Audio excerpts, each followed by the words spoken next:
Hi everyone. ఈరోజు నేను పండు మిరపకాయలతోటి పచ్చడి చేస్తున్నానండి, నిలవ పచ్చడి. నేనైతే పావు కేజీ పండు మిరపకాయలు అయితే తీసుకున్నాను.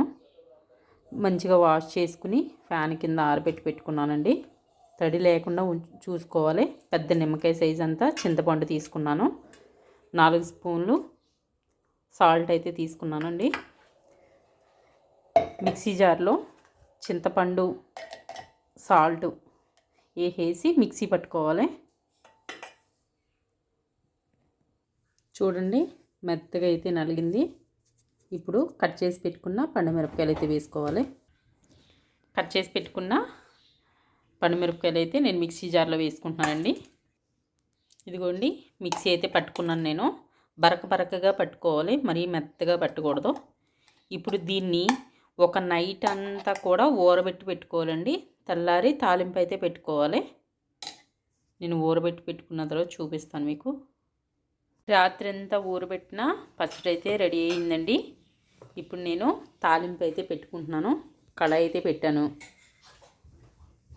పప్పుల నూనె అయితే మంచి టేస్ట్ ఉంటుందండి. నేను పప్పుల నూనె వేసాను, వేరుశనగ నూనె. మంచిగా అయితే వేడయిందండి. ఇప్పుడు నేను దంచి పెట్టుకున్న వెల్లుల్లిపాయ వేస్తున్నాను. ఆవాలు, జీలకర్ర 1 స్పూన్. పప్పుల నూనె అయితేనే ఇలాగా నొగరుగా వస్తుందండి. అదైతేనే మంచి టేస్ట్ ఉంటుంది. ఎండుమిరపకాయలు, కడిగి పెట్టుకున్న కరివేపాకు. తాలింపు అయితే ఫ్రై అయిందండి. ఇప్పుడైతే పచ్చడి వేసేస్తున్నాను. లో ఫ్లేమ్లో పెట్టుకుని ఆయిల్ పైకి తేలేంత వరకు కూడా ఉడికించుకోవాలండి ఈ చట్నీ పచ్చడి. ఆయిల్ అయితే పైకి తేలింది చూడండి.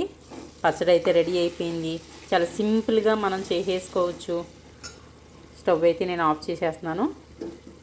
టిఫిన్స్లోకైనా వేడివేడి అన్నంలో తింటే ఎంతో రుచిగా ఉండే పండుమిర్చి పచ్చడి అయితే రెడీ అయిపోయింది. మా రెసిపీ మీకు నచ్చినట్లయితే లైక్ చేయండి, షేర్ చేయండి, సబ్స్క్రైబ్ చేయండి. Thank you for watching.